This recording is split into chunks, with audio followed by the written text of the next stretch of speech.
జై శ్రీమన్నారాయణ. శ్రీమతే రామానుజాయ నమః. నేటి మంచి మాట పారాయణం. దాని గురించి తెలుసుకుందాం. పారం అంటే ఒడ్డు, దాటడం అనే అర్థాలున్నాయి. వాటి నుంచి పుట్టిందే పారాయణం అనే పదం. ఏదైనా గ్రంథాన్ని ఒకసారి పూర్తిగా చదివే ప్రక్రియను పారాయణం చేయడం అంటారు.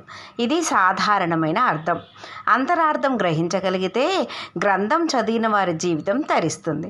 ఫలితంగా వారు తమ జీవితాల్లో చతుర్విధ పురుషార్థాల్లోని అర్ధకామాలకు బదులు ధర్మ మోక్షాలకే ప్రాధాన్యం ఇస్తారు. గ్రంథాన్ని మామూలుగా చదివితే అది పఠనం. దానివల్ల విషయం ఒక్కటే తెలుస్తుంది. మనసులో కోరిక కలిగి అది నెరవేరడానికి చదవడాన్ని పారాయణంగా భావిస్తారు కొందరు. దానివల్ల ఆ గ్రంథంలోని అంతర్గత విషయాలు తెలుస్తాయి. భక్తి, వైరాగ్య జ్ఞానాలు కలుగుతాయి. వాటితో అనేక ఆధ్యాత్మిక ప్రయోజనాలు ఉన్నాయి. మొదట ఒక కోరికతో పారాయణం మొదలు పెడితే అది పూర్తిగా వచ్చేసరికి ఆ గ్రంథంతో పాటు దైవంతో విడదీయలేని మానసిక అనుబంధం ఏర్పడుతుంది. అప్పుడు కోరిక స్థానంలో మానసిక శాంతి చోటు చేసుకుంటుంది. పాడగా రాగం వీణుల విందుగా మారుతుంది. అభ్యాసం చెయ్యగా వైరాగ్యం అలవాటు అవుతుంది. పర్యవసనంగా ఐహిక వాంఛల మీద వ్యామోహం తగ్గుతుంది.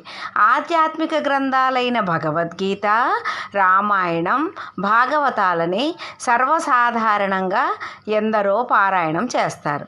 మొత్తం గ్రంథాన్ని లేదా అందులోని భాగాన్ని, ఘట్టాన్ని ఎంచుకుంటారు. భగవద్గీతలో కొన్ని అధ్యాయాలు, రామాయణంలో సర్గలు, భాగవతంలో ఘట్టాలు రోజుకు ఇన్ని అని నిర్ణయించుకుంటారు. నియమాలకు లోబడి వాటిని నియమిత కాలంలో పూర్తి చేస్తారు. ఒక్కో గ్రంథ పారాయణని ఒక్కొక్క ఉద్దేశంతో కొనసాగిస్తారు. పారాయణం చేయడంలో ఇతర గ్రంథాలకు, భాగవతానికి తేడా ఉంది. దీన్ని పఠించడం వల్ల ఐహిక ఈలోకం, ఆముష్మిక పరలోకం ప్రయోజనాలు నెరవేరుతాయి. ధార్మిక ప్రగతి ఏర్పడుతుంది.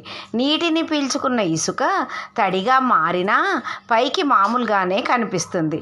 పరీక్షించి చూస్తే తడిసిన విషయం తెలుస్తుంది. అలాగే భాగవత పారాయణం పూర్తి అయ్యేసరికే మనిషికి పైకి మామూలుగా ఉన్న అంతరాలలో ఆధ్యాత్మిక పరిణితి కలిగి వాడవుతాడు.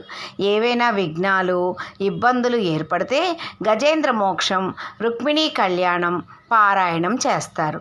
అవి పూర్తి అయ్యేసరికి వారిలో ధైర్యము, ఆత్మస్థైర్యము పెంపొందుతాయి.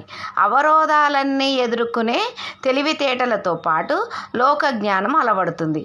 అంబరీష, ధ్రువ ఉపాఖ్యానాలు, ప్రహ్లాద చరిత్ర వంటి అనేక ఘట్టాలని పలు కోరికలతో పారాయణం చేస్తారు. ఆధ్యాత్మిక ఉన్నతి సాధిస్తారు. ఏ ప్రయోజనము ఆశించకుండా భాగవతాన్ని 7 రోజుల్లో పారాయణం చేయాలన్న నియమం ఉంది. దీన్ని భాగవత సప్తాహం అని పిలుస్తారు. పరీక్షిత్తులోని మృత్యుభయం, ఆందోళన పోగొట్టడానికి శుకమహర్షి భాగవత కథల్ని వారం రోజుల్లో చెప్పి పూర్తి చేస్తాడు. అవి విన్న పరీక్షిత్తు మృత్యువుని జయించిన అనుభూతి పొందుతాడు. భయం తొలగి ప్రశాంత చిత్తుడవుతాడు. ఆ కథల్లో మాయామోహాలు నశింపచేసే అంశాలుండటమే అందుకు కారణం. అప్పటి నుంచి భాగవతాన్ని చదవడం 7 రోజుల్లో పూర్తి చేయాలన్న నియమం వచ్చిందంటారు.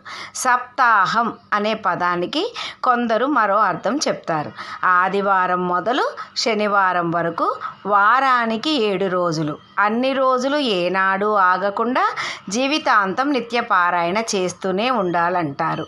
మాయామోహాలు, ఐహిక వాంఛలు నశిస్తాయన్నదే అందులోని ఆంతర్యం. దీనిని బట్టి మనం పారాయణం తెలుసుకున్నాం కాబట్టి మనము కూడా ఏ కోరిక లేకుండా పారాయణం చేసి భగవంతుణ్ణి చేరుదాం, మోక్షం పొందుదాము. జై శ్రీమన్నారాయణ. రామానుజదాసి సంధ్యారాణి.